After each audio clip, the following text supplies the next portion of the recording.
As I started my entrepreneurial journey, there was one thing that was immediately evident to me. I needed to recruit the help of mentors, coaches, and guides who had already walked down the path that I wanted to be on in order to minimize and shorten my learning curve and exponentially increase my chances of succeeding and of doing what I needed to do. There was one problem though. As I started looking for mentors and coaches, I realized that I would start working with X or Y mentor and I would start really gung-ho, really excited, really happy. And as I started implementing the things that they were teaching, something would get in my way. Something would interrupt me, like stop me dead in my tracks and cause me to revert and to lose time, or at least that was my perception, right?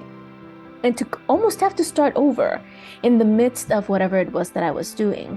And I found that mentor after mentor after mentor were presenting me with their best stuff. Like I really could not and would not try to blame them for not giving me what I asked for. But the reality of it is that each one of them was focused on a different strategy or on a different approach to business. And while I learned a lot from all of them, and I would not remove from my experience any one of these interactions or anything that I learned from these amazing mentors. The reality of it is that at the end of each mentorship experience or each coaching experience, I was left with this sense of something's missing. Something is not working. There is something here that is not aligning with what I want to do or how I want to do things. And it wasn't just my unwillingness to take certain risks. I mean, there was a little bit of that, but it wasn't just that. It went beyond that. It was almost like I had a resistance to what they were asking me to do because it felt disingenuous. It felt fake. It felt not like me. And as I started really diving into what it was that was causing me to stop in the middle of an experience, to start implementing something and then back away from it, or to take one step forward and a few steps back, I started to realize that there was one very important element that was left out of all those coaching experiences. And that if I had just realized and recognized that from the get-go, I would have advanced much faster. And it might be the very same thing that is stopping you from reaching the level of success that you know you're capable of. If you listen to me at all, then I am willing to bet that there's a calling and a purpose that you feel over your life. That you look at the things you've done so far and you've had a lot of successes, but you almost feel like you are having to give up on the possibility of building your relationships or your health or your family life or other aspects of your life. Maybe you're giving up your fun and your self-care in order to focus on the business. And then you start lifting up the business and you start seeing some success in the business and you look at the rest of your life and it feels like it's in shambles. So then you start working a little bit on one of these other aspects that's important to you, say maybe your relationship with your spouse, and then you feel your business kind of drop and kind of sag. And there's this constant battle to figure out, okay, if I have to just choose one thing to focus on, what is going to be that thing, and what am I willing to sacrifice in the process in order to move forward? So today, on Sincerely Speaking, I want to talk about the element that has probably been missing from other mentorships and other coaching that you've experienced in the past, how we can fill that gap, and how we can actually have a life that supports all areas of your life, live an integrated life that experiences wellness in all of the main aspects of your life. And how do we start moving towards that in a way that doesn't sacrifice the success we've already experienced, that doesn't make us feel like we have to start over, and that actually allows us to propel further forward without feeling like we are burning out or burning the candle at both ends. Does that sound like something you'd be interested in hearing? Then let's go.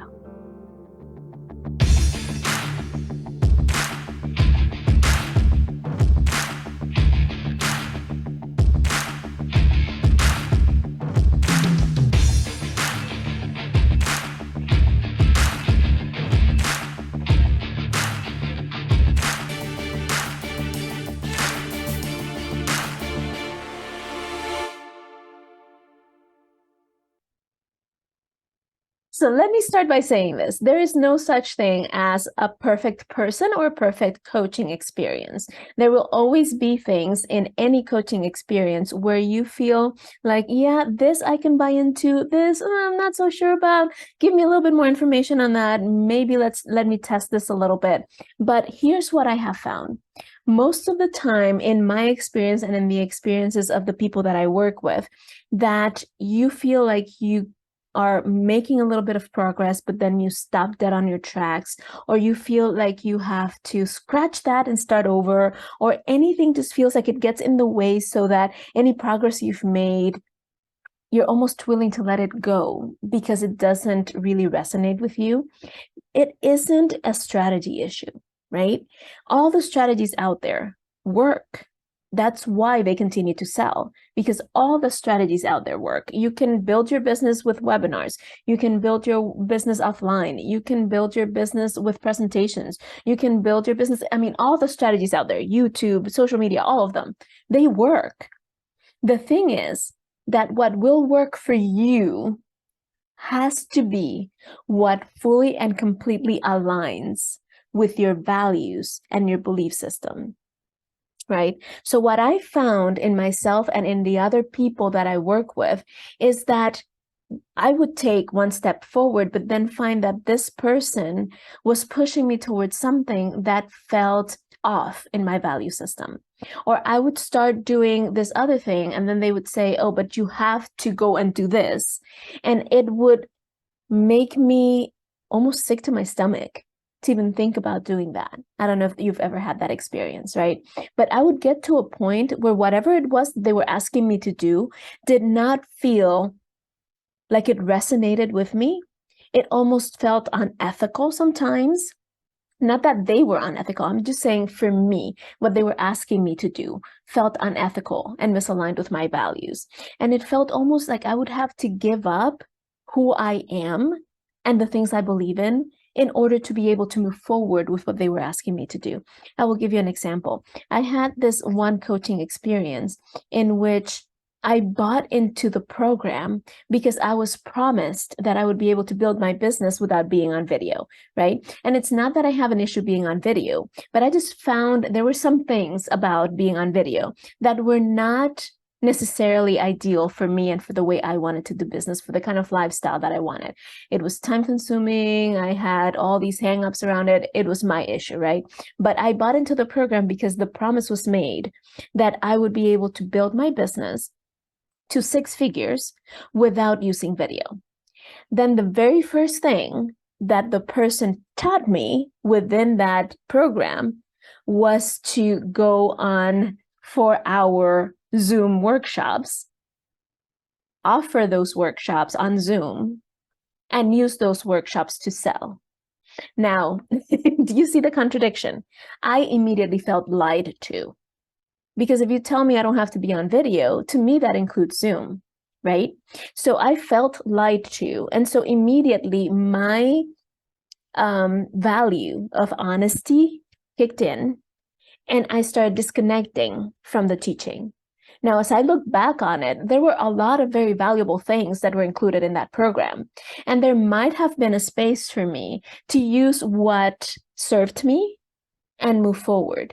But instead, it was so misaligned with my value of honesty. I felt so lied to that nothing that mentor said I could really, truly buy into and believe, because I second guessed and questioned everything she said, right?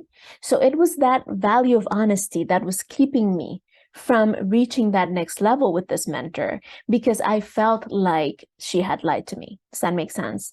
So when you are looking at the experiences that you're having and you're looking at what these mentors are teaching you and what they're asking you to do, if you feel the resistance to do them, there's a very important question that we get to ask. And we get to ask, is the resistance because I'm afraid to move forward? Or is the resistance because one of my core values is being violated in some way? If the issue is that I'm resisting it because of fear, then I get to work on myself and I get to do this. But if the issue is that my values are being challenged, right, then I get to do one of two things. I either get to be honest with my mentor and say, look, I'm feeling like this experience is misaligned with this value of mine, and here's why, and allow them a space to maybe talk you through what is really their intention, and maybe get to the point where you see how they might not be as misaligned as you initially thought. Or you get to just say, look, no, this goes against my values, I'm out, right? But it's important to make the distinction between whether it's fear induced or just values induced, value related, right? Related to your core values. And once you make that distinction, then you have a decision to make.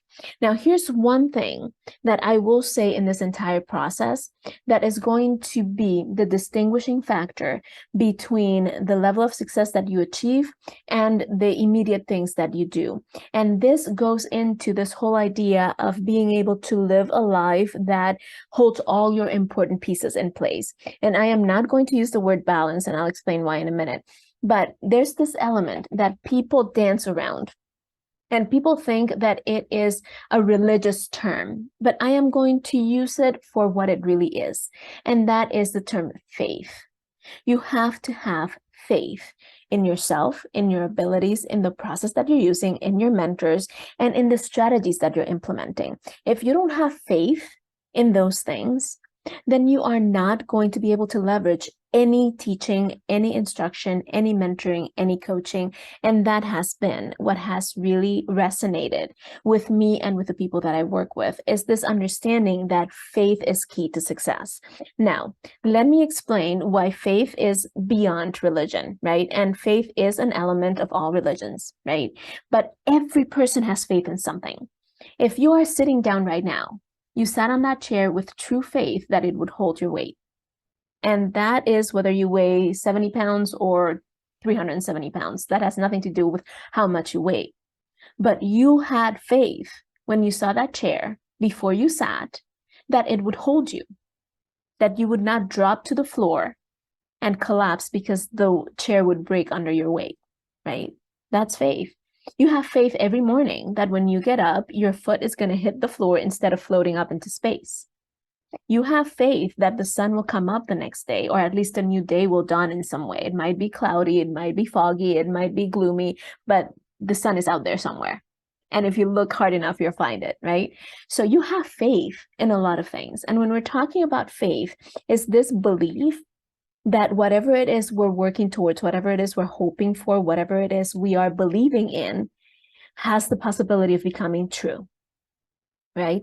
Or is true at some moment in the future. And we're holding on to that belief that whatever it is that I'm doing, that I'm wanting to do, is possible. If we don't have faith that it is possible, then we might try it based on some logical thinking, or we might try it based on some fear or some pressure or whatever. But ultimately, it's going to collapse and it's not going to reach the level that it can, because there's no faith, no belief that it actually can happen, right? So faith is this element that will allow you to move forward boldly because you trust and you believe that you will see the results that you're after. When you lose faith, that is when you give up. When you lose faith, that is when things don't move forward in the way that they should. You get me? So when we're talking about faith, yes, I am a believer in Christ, I'm a believer in God, and I am a believer in Scripture.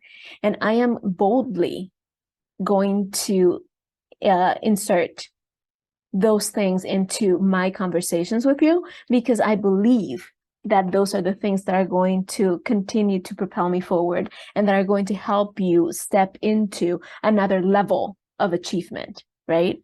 But whether you believe in the same things that I do or not, there has to be a level of faith that allows you to move forward and that allows you to see things as possible even before they are realized, right?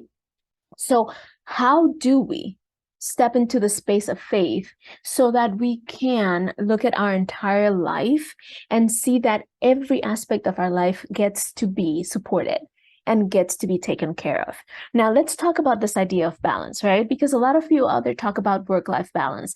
I don't believe that there is a state of balance really in the world. If you look at the environment, if you look at nature, if you look at the universe, if you look at anything natural and you explore the science behind it, you are going to see that nothing is ever at a pure state of balance. Everything is constantly balancing, right? Looking to try to achieve that level of balance, but it's never fully there. My favorite metaphor or analogy when it comes to this is riding a bike. If you know anything about riding a bike, when you don't have the training wheels on, right? If you are not constantly moving, constantly pedaling, then you're going to lose your balance and you're going to fall over eventually, right? So you either have to anchor it with your foot or you have to keep moving. Right? When you anchor it with your foot, then you know that there's a certain amount of weight going into that side where your foot is, and your foot is taking all the pressure. So that's what most of us do. So we are trying to move forward, but we're also trying to be balanced. So what we end up doing is we stop moving and we put all the pressure on one side of our lives. So that might be my focus right now is on business. So my entire pressure, my entire focus is on the business side, and everything else is just kind of up in the air. It's there. It's kind of sort of supporting the fact that I'm standing upright somewhat, and it's in a position to get moving when I'm ready, but it's just on a standstill at that moment, just kind of hovering there.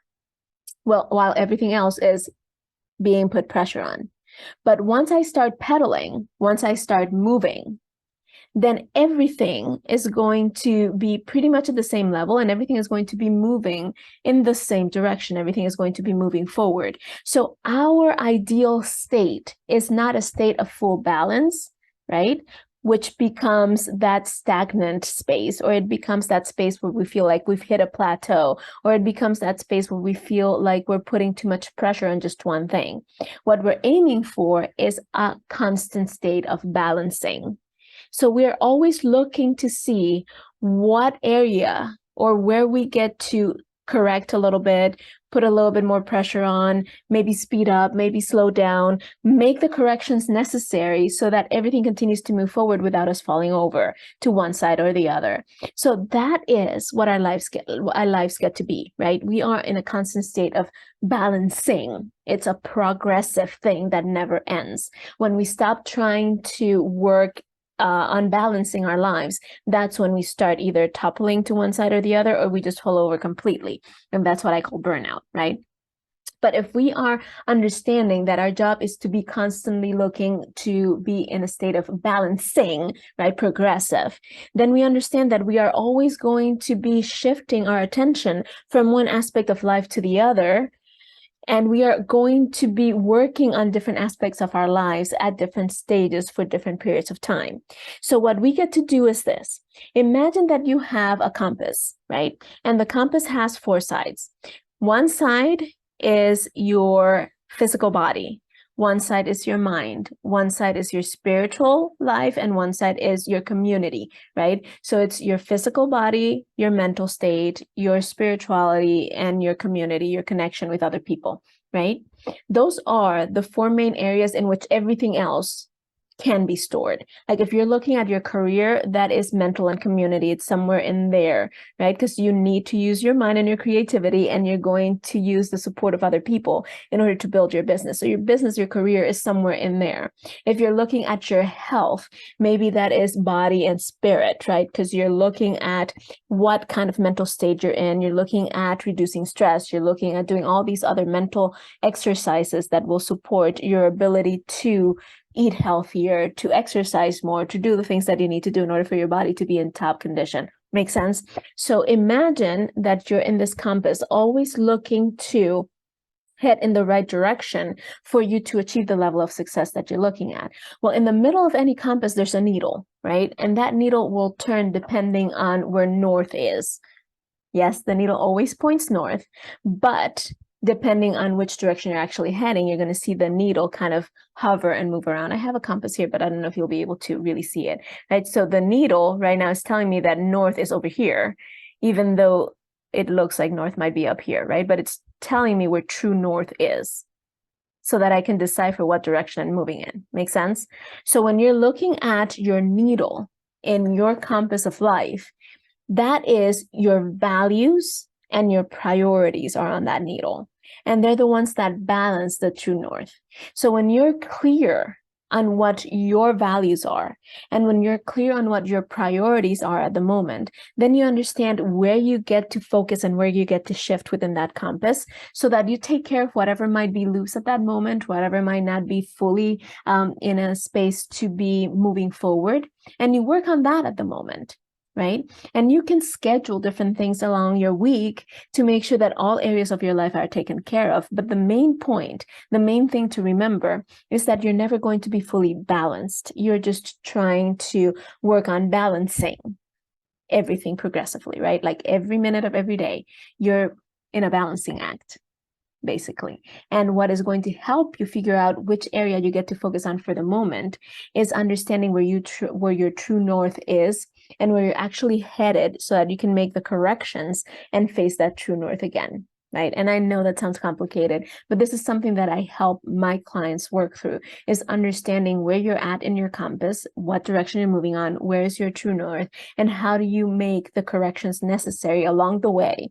If you get on a plane and you're going I live in Florida, from Florida to New York, that plane is not going to be pointing towards New York 100% of the time.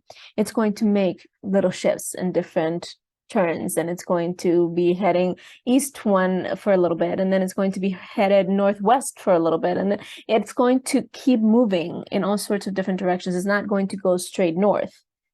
Same thing with your life and your business. And that is where faith comes in. It's an understanding that as we make these little shifts, as we try to work on balancing our lives throughout the entire process, we will eventually hit that destination if we continue to be true to our essence and to who we are. That is where the faith comes in. Now, my intention in moving forward is to point more towards what I believe is going to serve you and me in moving towards our true north, regardless of what that might look like for you right now. And in helping you shorten the learning curve and get to the point where you can actually live a fully integrated life, where all the aspects of your life work to support one another. And we are reaching this level of balancing so that we can experience the true joy of living on purpose and of living within our faith and within the things that we've been called to do. So my invitation to you is to join me as I start this new experience of moving us towards an integrated life. And it all starts with a workshop that I'm hosting this Friday, March 10th, called Stuck: How to Go from Stuck to Achievement. And I will walk you through the steps that will get you out of that space of feeling stuck and like you're not moving forward towards moving to greater achievement in all areas of your life. So if you're interested in joining me for this workshop, head on over right now to marciamaro.com/stuck and register for this workshop. I promise it will be the best investment of your time you've done so far this year in 2023, and it will propel you in new directions moving forward so that the last 3 quarters that are left in the year will be so explosive and so powerful that you will look back at March of 2023 as the moment in which everything shifted for the better. So again, marciamaro.com/stuck, and we will go over not just these elements that I kind of hovered over today, but we will dive deeply into the framework that is going to help you move from stuck to achievement in no time flat. So again, marciamaro.com/stuck, and I look forward to seeing you there. Until next time, this has been Marcia Amaro, and this has been Sincerely Speaking. Bye.